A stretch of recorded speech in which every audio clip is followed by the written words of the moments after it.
الله الرحمن الرحيم. برادران اسلام، کل کے درس میں سیدنا عثمان رضی اللہ تعالیٰ عنہ کی وفات کا ذکر تھا، رضی اللہ عنہ وارضاہ، اور آج کے درس میں سیدنا علی بن ابی طالب رضی اللہ تعالیٰ عنہ کا ذکر ہے۔ حضرت علی بن ابی طالب نجیب الطرفین ہیں، یعنی آپ بھی ہاشمی ہیں اور آپ کی والدہ فاطمہ بنت اسد بھی ہاشمی ہیں، اور حضور صلی اللہ علیہ وسلم کے چچا زاد بھائی ہیں۔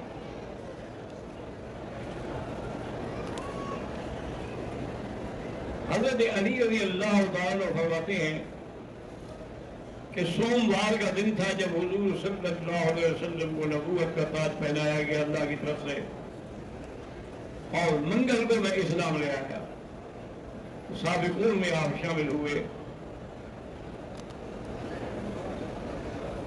اس لیے علماء نے لکھا ہے کہ عورتوں میں سب سے پہلے اسلام لانے والی سیدہ خدیجہ ہے رضی اللہ عنہا، مردوں میں حضرت ابو بکر ہے، اور غلاموں میں زید بن حارثہ ہے، اور بچوں میں علی بن ابی طالب ہے۔ یہ وہ لوگ ہیں جو سابقون میں ہیں۔ ان کا کتنا بڑا اعزاز ہے کہ اللہ فرماتے ہیں رضی اللہ عنہم ورضوا عنہ، اللہ ان سے راضی ہو گیا اور وہ اللہ سے راضی ہو گئے۔ اس لیے علماء نے لکھا ہے کہ جو بندہ اصحاب رسول پہ تبرہ کرتا ہے، ان سے بغض رکھتا ہے، تو وہ اس آیت کا مخالف ہے کہ اللہ راضی ہے یہ ناراض ہے۔ اس وجہ سے پھر اس کا ایمان ختم ہو جاتا ہے۔ پھر صرف ایک خاصیت یہ ہے کہ رضی اللہ عنہم اللہ راضی، دوسری خاصیت کیا ہے کہ رضوا عنہ وہ بھی اللہ پہ راضی، اور تیسری ان کی صفت یہ ہے کہ اللہ نے ان کے لیے ایسے باغ اختیار کیے ہیں جن کے نیچے مہریں بہتی ہیں، اور پانچواں انعام یہ ہے کہ اس میں وہ ہمیشہ رہیں گے، یہ نہیں کہ چند دن کے بعد نکل جائے۔ اور چھٹی فضیلت یہ ہے کہ اللہ نے فرمایا کہ جن کو یہ انعام میں نے دیا ہے ذالک الفوز العظیم، یہ بہت بڑی کامیابی۔ حضرت سیدنا علی رضی اللہ تعالیٰ عنہ یہ ابی طالب کے بیٹے ہیں، اور ان کی والدہ جو ہے وہ اتنی عظمت والی عورت ہے فاطمہ بنت اسد کہ جب وہ مدینے میں فوت ہوئی وہ اسلام لے آئی تھی، صرف ابو طالب ہی ایمان نہیں لائے۔ اللہ کی شان ہے۔ حضور پاک نے بہت کوشش کی کہ میرا چچا ہے اور ایمان نہ لایا تو نتیجہ جہنم ہے۔ حتیٰ کہ جب وہ آخری بیماری کے دنوں میں تھے تو حضور صلی اللہ علیہ وسلم ان کے گھر میں عیادت کے لیے تشریف لے گئے، تو کفار مکہ کے سردار جو تھے وہ بھی پہلے بیٹھے ہوئے تھے، تو ابو جہل نے ان سے کہا کہ ٹھہر کے بیٹھ جاؤ تاکہ حضور کو بیٹھنے کی جگہ نہ ملے۔ اگر حضور اس کے قریب بیٹھ گئے ان کی بات فرمائی تو ہو سکتا ہے وہ مان لے۔ بہرحال اس نے حضور کے لیے جگہ بنائی، اپنے ساتھ بٹھایا، اور یہ بھی کہا کہ یا ابن اخی، مجھے پتہ ہے کہ آپ حق پر ہیں، آپ جو دعوت دے رہے ہیں وہ حق ہے، میرا دل کرتا ہے کہ میں آپ کو راضی کروں، لیکن پھر مجھے خیال آتا ہے کہ یہ لوگ جو ہیں میرے قریبی یہ کہیں گے کہ وہ جہنم کے ڈر سے کلمہ پڑھ گیا، اس لیے میں کلمہ نہیں پڑھتا، لیکن میں جانتا ہوں کہ آپ حق پر ہیں۔ حضور صلی اللہ علیہ وسلم روتے ہوئے وہاں سے اٹھے، چچا ہے مسلمان نہ ہو، اللہ تبارک و تعالیٰ نے قرآن اتارا انک لا تہدی من احببت ولکن اللہ یہدی من یشاء. آپ کے ہاتھ میں تو ہدایت نہیں ہے، ہدایت میرے ہاتھ میں ہے. میں جس کو چاہوں ہدایت دوں، جس کو چاہوں نہ دوں. بہرحال حضور صلی اللہ علیہ وسلم نے صبر کیا. اس کے جنازے میں تو جا نہیں سکتے تھے کیونکہ وہ کافر ہو کے مرا. اور شریعت کا مطلب یہی ہے کہ اگر کوئی کافر ہے لیکن زندہ ہے تو اس کی ہدایت کے لیے دعا کر سکتے ہو، لیکن جب وہ کفر میں مر جائے تو اب دعا نہیں کر سکتے. وما كان استغفار إبراهيم لأبيه عن موعدة وعدها إياه فلما تبين له أنه عدو لله تبرأ منه. حضرت ابراہیم علیہ السلام اپنے وعدے کے مطابق اپنے والد کے لیے دعائیں کرتے رہے کہ یا اللہ مغفر لے ابھی، میرے ابی کی بخشش فرما دیں. لیکن جب ان کی موت ہو گئی تو پھر حضرت ابراہیم نے وہ دعا بند کر. اسی طرح حدیث مبارک میں ہے کہ جب قیامت کا دن ہوگا، میدان حشر ہوگا، تو حضرت ابراہیم دیکھیں گے کہ ان کے والد کو فرشتے قید کر کے لا رہے ہیں اور اس کی شکل بھی بڑی بدل گئی. حضرت ابراہیم نے عرض کیا کہ یا اللہ، آپ کا تو وعدہ ہے کہ لا یخذ اللہ النبی والذین آمنوا معہ ای خزی من اب الابعد. اس سے زیادہ میرے لیے کیا شرمندگی ہوگی کہ میرا باپ جہنم میں جا رہا ہے. اللہ نے فرمایا ابراہیم ادھر دیکھو. انہوں نے نہ دیکھا کہ اب دیکھو. دیکھا تو اللہ نے اس کی شکل بدل دی اور نے کہا ہم شکل بدل دیتے ہیں لیکن جائے گا جہنم میں. کوئی پہچان نہ سکے کہ کون ہے، تمہاری عزت رہ جائے لیکن جائے گا وہ جہنم میں. کیونکہ جس کی موت کفر پہ آئے گی، شرک پہ آئے گی، اس کے لیے تو جنت حرام ہے. من یشرک باللہ فقد حرمہ اللہ علیہ الجنہ. اسی طرح سیدنا علی رضی اللہ تعالی عنہ وارضاہ کے بارے میں حضور صلی اللہ علیہ وسلم جب حج سے واپس آ رہے تھے تو بریدہ اسلمی نے حضرت علی کی کچھ شکایات حضور کے سامنے پیش کی. حضور خاموش ہو گئے تو آگے ایک پڑاؤ تھا غدیر خم، وہاں پہنچے. وہاں حضور پاک نے سب کو جمع دیا اور خطبہ دیا.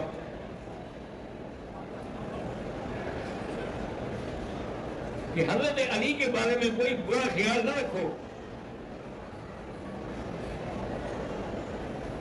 انا علی انا منہ وہو منی، وہ میرا حصہ ہے، میں اس کا حصہ ہوں.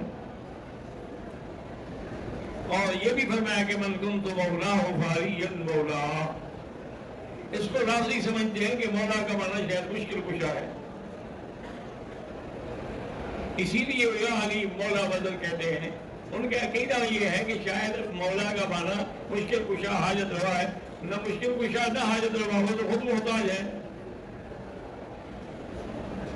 مولا کا معنی ہے محبوب.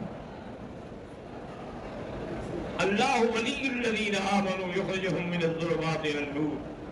اللہ ان مومنوں کا دوست ہے جو ایمان لاتے ہیں اور لوگوں کے کفر ظلمات کفر سے نکالتے ہیں. اور آپ نے یہ بھی فرمایا کہ اللہم وعد من والاہ وعاد من عاداہ. یا اللہ اس سے محبت کر جیسے لوگ محبت کرے ہر طریق سے، اور اس سے بڑھ جس سے آپ کو روز. اور ساتھ یہ بھی فرمایا کہ یا علی لا یبغضک الا منافق ولا یحبک الا مومن. تم سے بغض وہ رکھے گا جو منافق ہوگا اور محبت وہ رکھے گا جو مومن ہوگا. حضرت عمر نے کہا کہ ہنیئا یا علی اصبحت ولی کل مومن و مومنۃ. مبارک ہو اللہ نے تمہیں ہر مومن اور مومنہ کا دوست بنایا. حضرت علی رضی اللہ تعالیٰ عنہ جنگ بدر کے موقع پر آپ کے بڑے کارنامے ہیں بہادری کے. جب میدان جنگ تیار ہو گیا تو قریش کے کچھ نوجوان چیلنج کرتے ہوئے نکلے کہ حل من مبارزن کوئی ہے ہمارے مقابلہ کرنے والا. ادھر سے انصار کے 3 نوجوان نکلے. انہوں نے کہا کہ یا رسول اللہ ہم انصار سے نہیں لڑتے, یہ کوئی ہمارے مقابل کے آدمی ہیں کہ ہم ان سے مقابلہ کریں, ہمارے مقابلے میں کسی قریشی کو نکالو.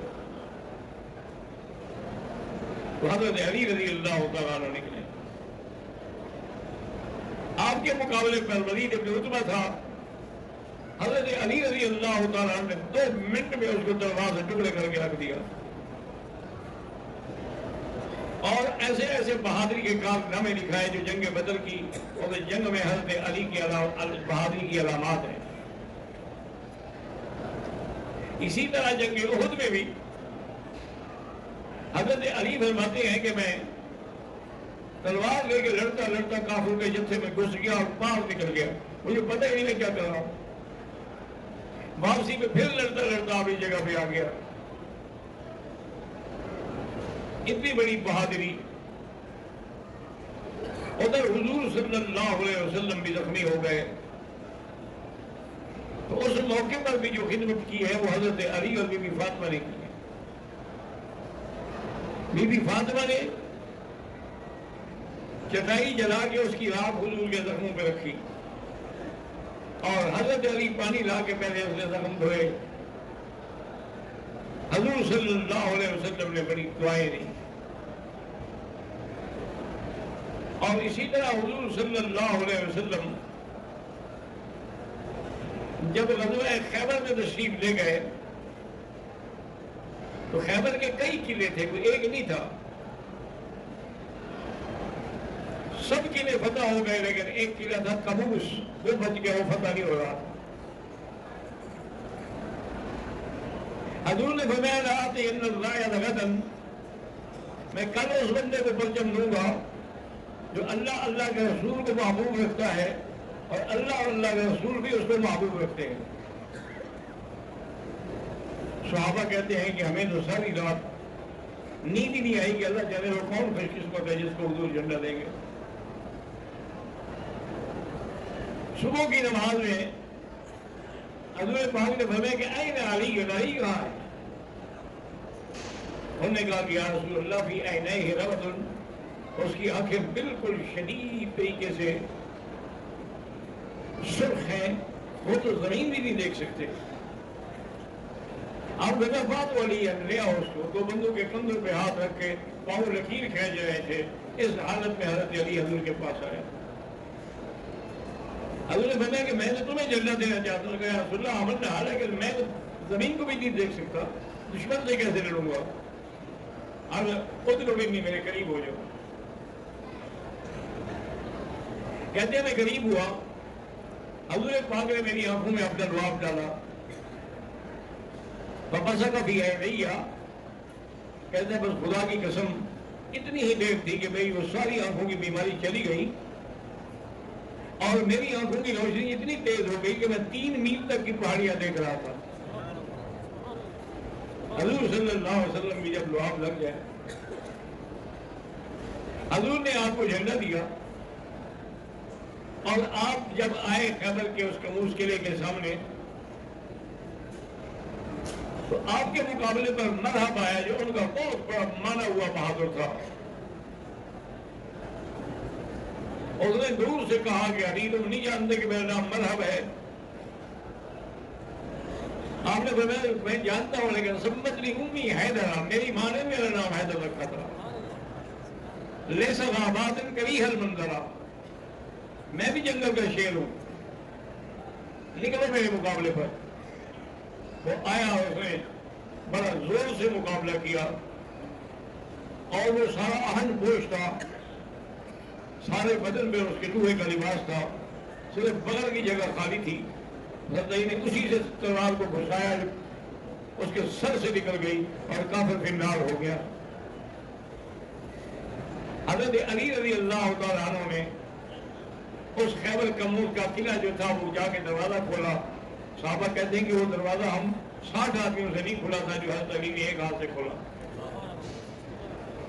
اللہ نے اتنی قوت دی، اتنی طاقت دی، خیبر فتح ہو گیا اور حضرت علی رضی اللہ تعالیٰ عنہ کی بہادری کے نشانات جو ہے وہ قیامت تک قائم ہو گئے۔ حضرت علی رضی اللہ تعالیٰ عنہ نے ہر مقام پر بے حد آپ نے خدمات انجام دی، حتیٰ کہ حضور کی وفات پر جب غسل کا وقت آیا تو حضرت علی غسل دینے والوں میں تھے۔ حضرت علی رضی اللہ تعالیٰ نے غسل دیا۔ حضرت علی رضی اللہ تعالیٰ کو یہ شرف نصیب ہوا۔ حضرت علی رضی اللہ تعالیٰ کو ایک دن ایک خادی نے آپ کی شکایت کے طور پر ایک سوال کیا۔ اس نے کہا کہ یا علی، حضرت عمر کے زمانے میں بھی فتوحات ہوئے کہ 22 لاکھ مربع میل پہ اسلام پھیلا۔ حضرت عثمان بڑے نرم دل تھے، ان کے دور میں بھی 22 لاکھ مربع میل اسلام کا مزید علاقہ فتح ہوا۔ تمہارے خلیفہ بننے کے بعد تو کوئی ایک کنال بھی فتح نہیں ہوئی۔